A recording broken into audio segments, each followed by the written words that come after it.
Hello students, welcome to SS class and we were reading chapter number 9, that is the machines. In previous video beta we have read about coal, petrol, natural gas. These are beta non-renewable source of energy. Why they are non-renewable? Because they will get exhausted one day. मतलब एक दिन वो बेटा खत्म हो जाएंगे, ठीक है, और they cause air pollution. We have read about it. Now today we will read about electricity. आज हम electricity के बारे में पढ़ेंगे. An important and popular source of energy, electricity is used for commercial and domestic purpose. अब electricity popular है बहुत ही, ठीक है बेटा, लोकप्रिय है. क्यों? क्योंकि ये बहुत ज़्यादा यूज़ हो रहा है. कहाँ कहाँ यूज़ हो रहा है ये? कमर्शियल और डोमेस्टिक यानी घरेलू पर्पस यानी उद्देश्य में या कामों में यूज़ किया जा रहा है. कमर्शियल यानी व्यापारिक, व्यापार के उसमें फैक्ट्रीज में, इंडस्ट्रीज में यूज़ हो रहा है इसका, इलेक्ट्रिसिटी का, ठीक है. The electricity generated from coal and mineral oil is called thermal electricity. जो इलेक्ट्रिसिटी बेटा कोल और मिनरल ऑयल से मिलती है उसे हम थर्मल इलेक्ट्रिसिटी बोलते हैं. While the electricity generated from water is called hydro electricity. और जो इलेक्ट्रिसिटी वाटर से प्रोड्यूस होती है उसे हाइड्रो इलेक्ट्रिसिटी बोलते हैं, ठीक है बेटा. अब एक क्वेश्चन बन गया, what is thermal electricity and what is hydro electricity. If somebody ask you what is thermal electricity, the electricity generated from coal and mineral oil is called thermal electricity. And what is hydro electricity, the electricity generated from water is called hydro electricity. Okay बेटा. The story of discovery of electricity is quite interesting. बेटा electricity की जो खोज हुई थी तो उसकी जो स्टोरी है, कहानी, बहुत ही इंटरेस्टिंग है. In those days a toy called Leyden jar was very popular in Holland. मतलब बेटा उन दिनों बहुत एक टॉय था, खिलौना था जिसका नाम था लेडन जार. ये देखो, ये शो कर रखा है, ये है लेडन जार. ये बहुत ही पॉपुलर था, बहुत ही लोकप्रिय था हॉलैंड में, ठीक है. This toy has 2 wires, one in glass jar and the other outside the jar. अब इस जो खिलौने में है 2 वायर्स है, एक तो ग्लास जार में और एक ग्लास जार के बाहर, देखो, ठीक है. When these 2 wires were joined, they produce a spark or sometimes produce a mild shock instead of spark. अब जब ये दो तार हैं बताए, एक तो क्या है लेडन जार के अंदर और एक बाहर उसके, ठीक है. तो अब जब ये 2 वायर ज्वाइन किए जाते हैं तो या तो वो स्पार्क प्रोड्यूस करता है यानी चिंगारी निकलती है उसमें से, और या इट प्रोड्यूस माइल्ड शॉक, या हल्का सा, माइल्ड मीन्स हल्का सा शॉक लगता है स्पार्क की जगह, ठीक है. Benjamin Franklin an American scientist heard about this jar. जो बेंजामिन फ्रैंकलिन था वो अमेरिका का साइंटिस्ट था, उसने इस जार के बारे में सुना. He wanted to prove that the charge generated by friction in Leyden jar was same as the charge generated by lightning in the thunderstorm. वो प्रूव करना चाहता था, वो साबित करना चाहता था कि जो चार्ज लेडन जार में फ्रिक्शन से, फ्रिक्शन यानी घर्षण यानी रगड़ से पैदा होता है, वही सेम चार्ज जो लाइटनिंग है, जो बिजली चमकती है जब बरसात और तूफान आता है उसमें सेम चार्ज जनरेट होता है, ठीक है. ये प्रूव करना चाहता था कौन? Benjamin Franklin. He flew a kite with a piece of silk string attach to it during thunderstorm. अब थंडरस्टॉर्म क्या होता है? तूफान के साथ, बरसात के साथ तूफान आता है, उसे थंडरस्टॉर्म कहते हैं. तो इसमें उसने काइट उड़ाई, ठीक है, जिसमें कि सिल्क का स्ट्रिंग, सिल्क का धागा बंधा हुआ था, और एक साइड क्या था? The other end of the string was tied to metal key, और दूसरा एंड पे मेटल की, अब तुम्हें पता है लोहे की बनी होती है, तो दूसरी साइड पे वो की जो बांध रखी थी उसने, ठीक है. When the lightning struck the thread, he touched the metal key and experienced a shock. जब लाइटनिंग बेटा थ्रेड पे टकरा रही थी, स्ट्रक मीन्स टकरा रही थी, तो जब वो टच कर रहा था मेटल की को उस टाइम पे, तो उसे क्या लग रहा था? उसे शॉक महसूस हो रहा था, ठीक है, शॉक लग रहा था हल्का सा. This experiment proved that lightning was built up of static electricity and the mild shock experience in Leyden jar was similar to that of lightning. अब इस एक्सपेरिमेंट से साबित हो गया कि जो लाइटनिंग बनी है स्टैटिक इलेक्ट्रिसिटी से, उसी से क्या है, उसी से लेडन जार में भी वही इलेक्ट्रिसिटी है ठीक है, उन दोनों में सेम स्टैटिक इलेक्ट्रिसिटी यूज हुई है। अब व्हाट इज स्टैटिक इलेक्ट्रिसिटी बेटा? Imbalance between negative and positive charges in an object. एक ऑब्जेक्ट में जब नेगेटिव और पॉजिटिव चार्जेस में इम्बैलेंस हो जाता है तब स्टैटिक एनर्जी इलेक्ट्रिसिटी क्रिएट होती है। देखो कई बार तुम सिंथेटिक कपड़े पहनते हो सर्दियों में, जब उसको झटके से निकालते हो या तो चिंगारी महसूस होती है या तुम्हें हल्का सा शॉक लगता है ना, तो ये क्या है? Static energy. क्या है ये? Static energy. This led to the discovery of electricity. अब इसने क्या है? इलेक्ट्रिसिटी खोज में हेल्प की। ये ले गया हमें इलेक्ट्रिसिटी की खोज। किसने की? अब बेंजामिन फ्रैंकलिन ने। ठीक है, इससे इलेक्ट्रिसिटी की खोज हुई। After this experiment scientist began to think of producing electricity. इस खोज के बाद, इस एक्सपेरिमेंट के बाद साइंटिस्ट ने इलेक्ट्रिसिटी प्रोड्यूस करने की सोची, इलेक्ट्रिसिटी बनाने की सोची। Alessandro Volta, an Italian scientist, made the first battery in 1800 which could generate a small amount of electricity. अब Alessandro Volta था जो इटाली का साइंटिस्ट था, उसने पहली बैटरी बनाई बेटा कब? 1800 में। कब बनाई? 1800 में, जो कि थोड़ी सी इलेक्ट्रिसिटी प्रोड्यूस कर, थोड़ी सी इलेक्ट्रिसिटी जनरेट होती थी, मतलब थोड़ी सी बनती थी, पैदा होती थी उसमें।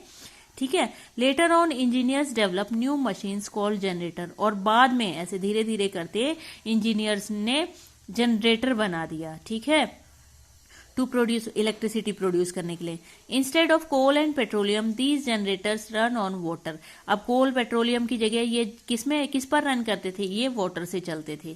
क्या? जनरेटर। ठीक है, they can transport electricity to different places through wires. अब ये पहुंचाते थे, ट्रांसपोर्ट मीन्स पहुंचाना, तो अलग अलग जगहों पे इलेक्ट्रिसिटी पहुंचाते थे वायर्स के थ्रू, तारों के थ्रू। ठीक है, so water powered generator are better than petroleum powered generator. इसीलिए जो वाटर से चलने वाला जनरेटर है वो अच्छा है किसे? पेट्रोलियम से चलने वाले जनरेटर से। They do not even cause pollution, क्योंकि वो एयर पोल्यूशन नहीं कॉज करते, नहीं होता उससे एयर पोल्यूशन। और पेट्रोल और कोल यूज करके एयर पोल्यूशन होता है, पता है ना तुम्हें, बताया था ना पहले। अब हम पढ़ेंगे non conventional sources of energy. अब नॉन कॉन्वेंशनल सोर्सेस कौन कौन से हैं? अब तक हमने रीड किए थे बेटा कॉन्वेंशनल सोर्सेस, ठीक है, जो कि कोल है, पेट्रोलियम है, ये पढ़े थे ना हमने। अब हम पढ़ेंगे non conventional sources of energy के बारे में। Since coal and mineral oil are exhaustible and their deposits cannot last longer, scientists have been trying to discover other sources of energy which are renewable and pollution free. बेटा जो कोल है, mineral oil है, वो exhaustible है, मतलब एक ना एक दिन वो खाली हो जाएंगे, खत्म हो जाएंगे। वो हमें जमीन के नीचे से मिलते हैं, तो एक ना एक दिन वो खाली हो जाएंगे। उनका जो डिपॉजिट है, जहां वो इकट्ठे हैं या जहां उनका भंडार है, वो ज्यादा दिन तक नहीं चलेगा। इसीलिए साइंटिस्ट क्या कर रहे हैं? नई नई खोज कर रहे हैं जो renewable source of energy use करके, कि वो इनको यूज करके एनर्जी पैदा कर सके। ठीक है, और ये जो रिन्यूएबल सोर्स हैं ये पोल्यूशन फ्री भी हों, यानी पोल्यूशन ना फैलाए। These sources are called non conventional sources of energy. इन सोर्सेस को non conventional sources of energy कहा जाता है। एक और क्वेश्चन बन गया, what are non conventional sources of energy? तो ये क्या है? Sources of energy which are renewable and pollution free, जो रिन्यू कर हो सकते हैं और जो पोल्यूशन नहीं फैलाते, ऐसे सोर्सेस को क्या कहते हैं? Non conventional sources of energy. Because they are not very commonly use like conventional source of energy. अब ये बेटा ये इतना कॉमन, जैसे हम और चीजें यूज करते हैं, कोयले का इस्तेमाल करते हैं और पेट्रोल का इस्तेमाल करते हैं, इस तरह से ये non conventional source of energy use नहीं हो सकती थी। Solar energy, wind energy, geothermal energy, tidal energy, biogas etcetera are some non conventional sources of energy. अब ये सोलार एनर्जी है, विंड एनर्जी है, जियोथर्मल एनर्जी है, टाइडल एनर्जी है, बायोगैस है, ये क्या है? Non conventional sources of energy है। ये इतना आसान नहीं होती यूज करनी। ठीक है, देखो कैसे। These sources are inexhaustible and pollution free but require high technology to be developed।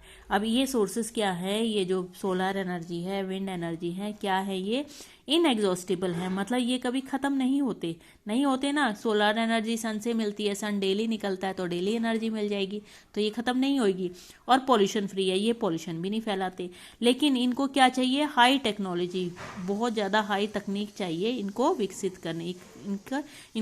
करने के लिए। ठीक है, To save the exhaustible or conventional sources of energy, some developed country had already started using non-conventional sources. ठीक है बेटा, तो कुछ देशों ने तो अपना एग्जॉस्टिबल या कॉन्वेंशनल सोर्सेस ऑफ एनर्जी जैसे कोल है, पेट्रोलियम है, उसको बचाने के लिए कुछ देशों ने क्या किया, जो नॉन कॉन्वेंशनल सोर्सेस है उनको यूज करना शुरू कर दिया। जैसे सोलार एनर्जी है, हमारे इंडिया में भी यूज हो रही है ना इलेक्ट्रिसिटी जनरेट करने के लिए, ठीक है, हमारे स्कूल में भी है, ठीक है। Wind energy is largely used in Holland, Holland में विंड एनर्जी यूज होती है बहुत ज्यादा। India has also set up some wind mills along the sea coast, India ने भी बेटा सी कोस्ट यानी समुद्र के तट के पास बहुत सारे विंड मिल लगा लिए हैं, ठीक है। Being a tropical country, India has great scope and bright future in area of solar energy. अब बेटा ट्रॉपिकल कंट्री होने की वजह से, ट्रॉपिकल कंट्री है मतलब ट्रॉपिक और कैंसर और इक्वेटर के बीच में आता है, इसलिए ट्रॉपिकल कंट्री है, यानी यहाँ पे गर्मी बहुत ज़्यादा होती है, इसीलिए क्या है, इसका ब्राइट फ्यूचर है और स्कोप है किसमें, सोलार एनर्जी में, क्योंकि सन निकलता है ना, डेली निकलता है। India has adequate solar power, India के पास बहुत ज़्यादा सोलार पावर है। In India some people have already started using solar cell, solar cooker, solar heater etcetera. India में बेटा बहुत सारी जगह यूज़ करने शुरू कर दिए हैं, सोलार सेल, सोलार कुकर आ गया है खाना बनाने के लिए, सोलार हीटर आ गए हैं पानी गर्म करने के लिए, ठीक है, वगैरह वगैरह। Biogas is generated from animal excreta and vegetative waste, biogas बेटा किससे जनरेट होती है, एनिमल के वेस्ट से यानी गोबर से, और वेजिटेटिव वेस्ट यानी पेड़ पौधों के वेस्ट से, ठीक है, जैसे पत्ते हैं, सूखे पत्ते हैं या पेड़ पौधे जो सूख जाते हैं उनसे। Biogas chulha have prove to be very useful in some villages of India, अब बायोगैस चूल्हा है ये बहुत यूजफुल है, ये इससे क्या है, ये चूल्हा खाना बनाने के लिए यूज होता है कि है रूरल एरियाज में यानी गाँव में। It is also use for lightning houses and streets in rural areas, अब ये बेटा स्ट्रीट्स यानी गलियों में या घरों में लाइट जलाने के भी काम आ रहा है, क्या, biogas. Nuclear energy is another non conventional sources of energy, एक और नॉन कॉन्वेंशनल सोर्सेस है यानी जो इनएग्जॉस्टिबल है और पॉल्यूशन फ्री है, वो न्यूक्लियर एनर्जी।